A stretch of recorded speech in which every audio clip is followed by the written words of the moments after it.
Bonjour à tous et bienvenue dans ce podcast qui était normalement prévu hier. Je vous avoue que j'ai bien profité du soleil, j'en avais besoin.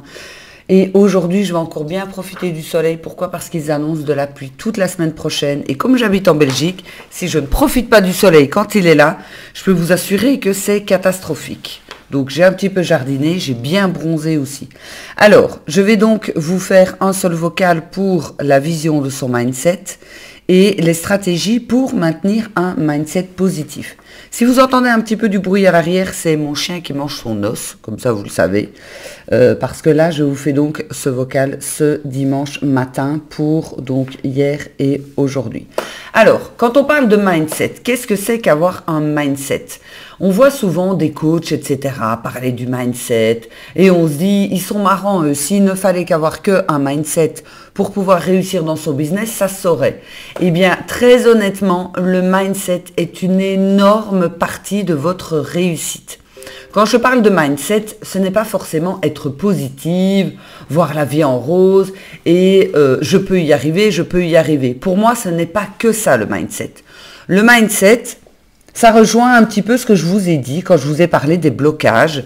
Ça veut dire qu'on a travaillé sur tous ces blocages et on garde en fait ce mindset de gagnant, de winner, de gagnant, qu'on peut tout faire, qu'on peut y arriver, etc. Et on a enlevé toutes les peurs, enfin une grosse partie en tous les cas. Ça veut dire qu'avec son mindset, de 1, on a conscience des opportunités et on saisit les opportunités. De 2, on n'a plus peur de se montrer, on n'a plus peur d'aller chercher des clients, de prospecter, etc. Et de 3, on a conscience des blocages et on sait qu'on veut absolument réussir et chacun, comme je vous l'ai déjà expliqué, a sa vision de la réussite. Mais ce qui est vraiment hyper important à comprendre, c'est que sans avoir un mindset avec la vision, comme je vous ai d'ailleurs parlé donc de vision tout au début du challenge, eh bien sans ça, ça va être très très difficile de réussir et de vendre en fait, de ramener de l'argent dans votre entreprise. Alors, pour moi, le mindset, c'est quelque chose, si je ne l'ai pas, qui peut vraiment m'empêcher de passer à l'action. Soit je vais être trop fatigué et je ne vais absolument rien faire, ou soit je n'oserai pas contacter certaines personnes, je n'oserai peut-être pas, là c'est pas mon cas, faire des vidéos. Si j'ai pas un mindset de cinglé, un petit peu comme je l'ai, je vous avoue que j'aurais abandonné depuis très longtemps. Donc ça fait 8 ans que je suis entrepreneuse et je me suis cassé la gueule des dizaines et des dizaines et des dizaines de fois. D'ailleurs ici, regardez, je lance ce challenge sur le groupe BizNet. Je vous ai invité plein de fois à noter des choses, à avoir ces discussions, etc. Et il n'y a vraiment pas grand monde. Vous réagissez pas du tout.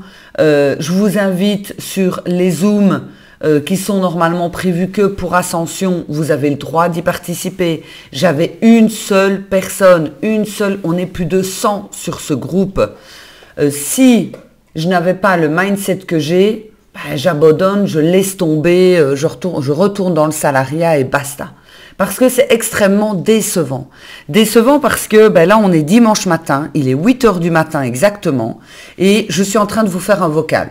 Il n'y a pas grand monde, il y en a qui diraient « Oui, mais c'est dimanche, il est 8 h du matin, moi je n'ai pas envie de faire un vocal, de toute façon il n'y a quand même pas grand monde, de toute façon il n'y a quand même pas grand monde qui suit ce challenge, et puis pourquoi est-ce que je n'abandonnerais pas le challenge? J'ai encore prévu des choses jusqu'au 15, tu as mis beaucoup d'énergie pour ce groupe BizNet, tu as envoyé plein de messages à des gens sur LinkedIn, qui sont venus rejoindre et en fait, il se passe pas grand-chose. Enfin bon, bref, ça veut dire que le mindset, c'est pas quelque chose que vous allez garder quand tout va bien. C'est facile quand tout va bien, quand on a l'énergie, le peps, qu'on a fait une belle vente. Garder le mindset, c'est ce qu'il y a de plus facile. Garder le mindset quand ça ne va pas, c'est effectivement le plus compliqué. Et c'est là justement que ce qui va jouer, c'est vraiment d'avoir travaillé sur tous vos blocages, d'avoir travaillé sur votre vision. C'est vraiment ça en fait qui va vous aider à passer au-dessus et à continuer encore à croire en votre projet, en vos capacités et en votre business. Le mindset, c'est ce qui va vous permettre de rebondir également. ce qui va vous permettre de dire, ben allez, c'est pas grave, je continue à communiquer comme moi j'estime bon de communiquer, tout en continuant encore à me former, à mettre des choses en place encore et effectivement de continuer. Et je peux vous assurer qu'étant toute seule comme je vis seule, garder le mindset, je sais très très bien que c'est extrêmement difficile parce qu'il y a aussi des moments où on a envie de tout plaquer là, où il y a des moments où on dit j'en ai ras-le-bol, j'ai assez donné, ça suffit maintenant, j'ai bossé comme une malade. Et hier je regardais sur TF1, que je ne dise pas de bêtises, la fameuse émission où ils montrent que des gens qui ont de l'argent, etc. Avant les informations, c'est pas... Oui, je crois que c'est 7 à 8, enfin un truc comme ça. Non, 7 à 8, c'est le dimanche. Et en fait, ils ont montré un chef pâtissier qui avait beaucoup de succès, je crois que c'était à, je sais plus, Los Angeles, Miami, enfin ne me demandez pas, j'ai plus suivi trop bien l'endroit. Enfin, c'est aux États-Unis en tous les cas. Et en fait, on le voit, success story, machin, etc. Il a autant de boutiques, etc. Et il a dit qu'en fait, c'est en fait la 10e année qu'il a eu une opportunité. Ça veut dire que pendant 10 ans, il était aux États-Unis, parce qu'il fait de la pâtisserie française aux États-Unis, donc on a un peu le cliché des États-Unis, mais je crois qu'on ne se trompe pas vraiment non plus. Et en fait, il a galéré pendant 10 ans. Puis, il a eu une opportunité, je ne sais pas du tout si vous avez regardé l'émission, il a eu une opportunité, il a fait le gâteau de mariage de Donald Trump. Et le gâteau, il était, wow, je crois que j'avais jamais vu un gâteau aussi gros d'ailleurs. Et de là, son business a décollé. Ça veut dire qu'il a mis 10 ans. 10 ans, c'est énorme. Moi, je suis à 8 ans. Je suis à 8 ans et il y a des jours où je suis en mode, j'en ai marre, j'en ai ras-le-bol, je suis fatiguée, je vais me retrouver un boulot, pourquoi j'ai pas gagné à l'euro-million? Enfin, bref, j'ai pas dit que c'était comme ça tous les jours. Je vous parle en fait de mon ressenti. Et si je vous fais ce podcast, c'est vraiment pour comprendre qu'il faut tenir le coup. Donc ça veut dire que la 10e année, il a eu une opportunité qu'il a saisie. Je précise bien, il l'a saisie. Le nombre de personnes qui ne saisissent pas les opportunités, c'est aberrant. Ici, vous êtes dans un groupe, il y a plus de 100 personnes. Combien de personnes ont saisi l'opportunité pour avoir des choses gratuites qui leur permettent d'avancer et d'évoluer dans leur business? Très peu de personnes. Donc ça veut dire que lui, on lui a donné l'opportunité. Il aurait pu avoir peur de dire non, c'est pas pour moi, un gâteau pareil, énorme. Pour Donald Trump à l'époque, n'était pas président des États-Unis, c'était juste un homme d'affaires, mais il était déjà connu. Mais il a saisi l'opportunité. Et ensuite, eh bien, ça a fait décoller son business. Mais pourquoi est-ce qu'il a eu du succès? Parce qu'il a pris des risques. Si vous ne prenez pas de risques, ça ne fonctionnera pas. Si vous ne prenez pas de risques, vous restez dans votre zone de confort et ça ne fonctionnera pas. Si ce monsieur était resté peut-être en France, dans son village lointain de Bretagne ou de je ne sais pas d'où, il n'aurait peut-être pas connu le même succès. Il a décidé de partir aux États-Unis. Donc c'est vraiment important de garder en tête qu'un entrepreneur, c'est celui qui entreprend. C'est celui qui prend des risques. Pour le moment, je lis la biographie, il n'est pas décédé, mais je lis quand même la biographie, qui est une brique, hein, je vous le dis déjà, c'est la brique de chez Brick, d'Elon Musk. Et quand je lis la biographie d'Elon Musk, qui, mon Dieu, c'est plus une paire de couilles qu'il a, le mec, hein, il y a les franco, hein, les risques qu'il a pris, le travail acharné qu'il a donné, c'est incroyable. Peu de personnes savent prendre des risques comme lui.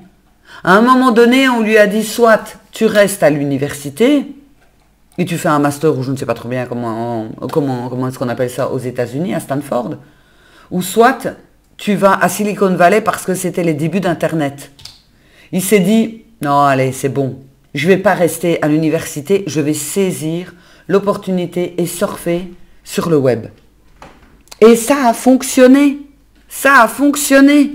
Alors bien évidemment, ça aurait très bien pu ne pas fonctionner, mais il avait réservé sa place à Stanford au cas où. Mais je veux dire par là, il a pris des risques.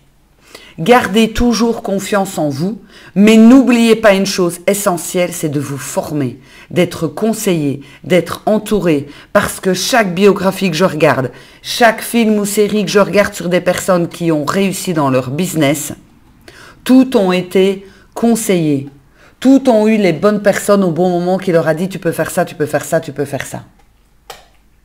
Donc aujourd'hui, la vision de votre mindset, c'est réfléchissez où est-ce que vous en êtes. Et je vous fais ce petit rappel aussi pour vous dire que Ascension, si vous voulez profiter des cadeaux, c'est jusqu'au 20 mai. Ascension, vous allez entrer dans la communauté Ascension, où là, il y a du partage, il y a de l'entraide avec des personnes qui peuvent donner leur avis, vous aider également quand ça ne va pas. Plus 10 coachings avec moi en privé où je suis là, où je reste également par WhatsApp, par mail également, entre les séances si vous avez besoin d'aide. Il y a 500 € de réduction jusque fin mai et vous pouvez payer jusqu'à 10 fois sans frais. Je vous remets donc le lien dans la description, mais ne passez pas à côté de cette opportunité parce que je ferme les portes le 31 mai, vous ne pourrez plus entrer dedans. Vous pourrez seulement entrer dedans au mois d'octobre. Vous ne pourrez plus rentrer dedans avant octobre. En attendant, je vous souhaite une belle journée. Je vous fais le vocal pour ce dimanche, qui était donc sur LinkedIn et ses secrets. Et on se retrouve très très bientôt. Très belle journée. Ciao.